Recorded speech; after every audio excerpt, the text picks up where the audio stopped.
I thought the compete was there. You know, you got to give credit to Price. He made pitches when he needed to. We had him. We had him on the ropes.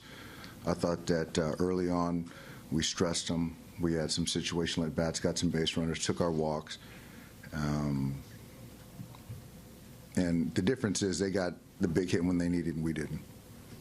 And the second row on your left, Dylan. Dave, in the fifth inning there, when you pulled Rio, you know, I know Madsen's kind of been that guy for you coming in those types of situations, but given how much he's been used, given what happened yesterday, did you consider any alternatives, specifically Baez, and maybe could you kind of take me through why you decided to go with Madsen there? Madsen's been our guy for quite some time, and he's pitched out of big spots there.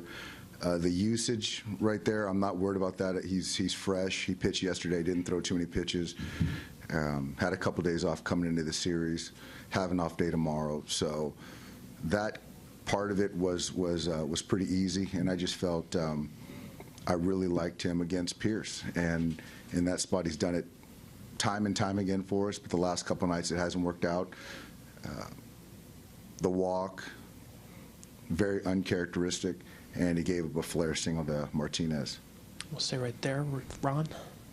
In retrospect, do you think outfield too deep on Martinez on the flare? And what was going on with the ball boys? It looked like they were giving him defensive chart during the pitching change.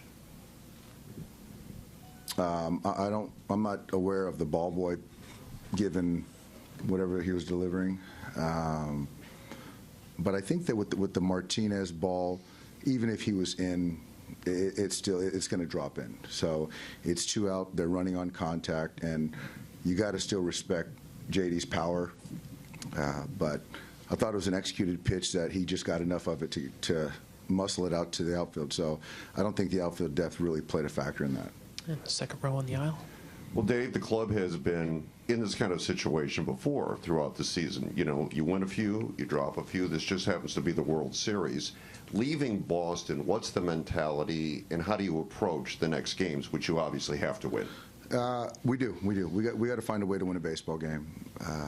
I think coming in here, I thought we play these guys pretty straight up. Obviously, we come out of here going home down 2-0, but they made pitches when they needed to, and when we stressed them, they made the pitch, and then when it flipped, they got the hit, and we didn't, and that's kind of the difference in tonight's game. But I think as far as ball club talent, you know, you can kind of look at the pitching, the offense. We're not swinging the bats well right now.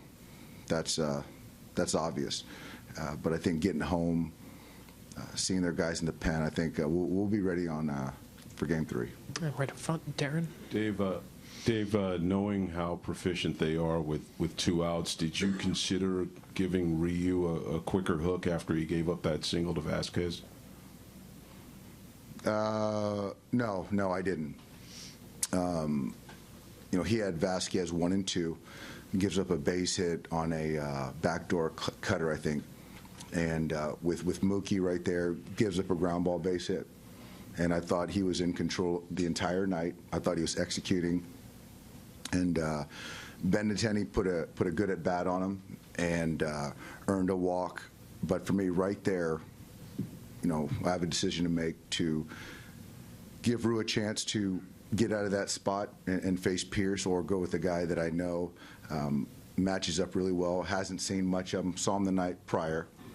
But I just felt that, again, Madsen was the right guy to get us out of that. And that was the difference in the game right there. And, you know, you talk about things before the game happens, and I just felt, again, Madsen was the right guy in that spot. Jesse in the right center aisle. Dave, given the circumstances, and as you mentioned, the offense is struggling a little bit, is there any thought about, you know, shuffling the lineup, or you're kind of mixing it up to, especially at the top, to kind of generate some offense? Well, when Game 3, it's going to be a different lineup. I assume we're going to see Porcello, and so it'll be different right there. But as far as at the top, Justin Turner's been at the top, second or third all year long. and there's no reason to move him. And I think Brian Dozier against the lefty, these first 2 games, I thought his at-bat quality was pretty good. And so now you're looking at Manny, who I think has had some good at-bats, and David Freese in the 3. I think he's probably had our best at-bats, top to bottom, in these first 2 games. But we're going to shuffle it up for Game 3, but it's not because of necessarily performance. It's kind of who the starting pitcher for those guys is. But these are the guys that got us here, and we're going to ride them out. Do 3 more. Joel in the back center. Dave, because the games aren't part of the long season anymore and at a premium, and Madsen had a bad night last night, did you think about getting anyone hot behind him so when he had what you even called an uncharacteristic walk, you at least would have had an option if you didn't like what you were seeing for the next batter? I think to get a guy that has pitched in 4 World Series and has performed all postseason for us, to have a bad night prior, to then have someone behind him, another right-hander, almost protecting yourself against him not being able to throw a strike. He shouldn't be in the game anyway.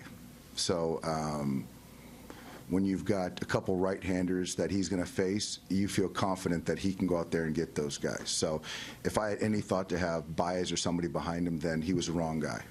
We'll do 2 more. Tyler on your right, Dave. Dave, in any way, do the Red Sox remind you of what Houston was able to do last year in terms of their lineup, just being able to string together quality at-bats and singles and doubles and walks or anything? And what is the biggest challenge that you've seen from the Red Sox these 2 games? Well, it's a good lineup. It's a good lineup, but I think that I'm not going to make too much into 2 games in the sense that the difference is they got a big hit when they needed. And I think that we've had opportunities to do the same thing. We've done the same thing. We didn't get the hits that they got, but we had base runners. And the difference is they got a couple hits with runners in scoring position, and we didn't. And so now we're down 0-2. But it's a good offensive club. They've been a good offensive club all year. And last year, Houston, this year, Houston, same thing. They're both very comparable as far as very offensive, yeah. One last one for Dave. We'll finish up with Bradford right here. Dave, it's hard not to notice when you have the first 2 games of a World Series and your top 4 home run hitters, because of the matchups, start off on the bench. And I know you were asked this before the game, but now that the game has played out, did you see what you wanted out of the right-handers at the beginning of the game?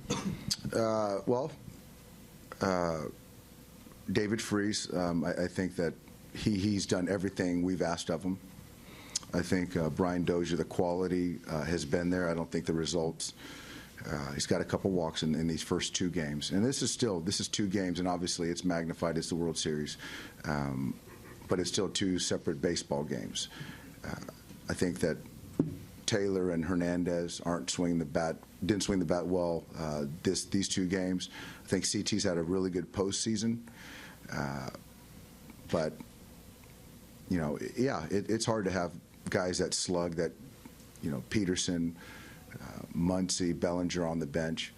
But this is something that we've done a lot in September and throughout the postseason, and it's proved to be successful. So, and those guys are still getting in games and staying current. But again, when guys are in there, they've just got to be productive. So we got a lot of good players, and we got a long way to go.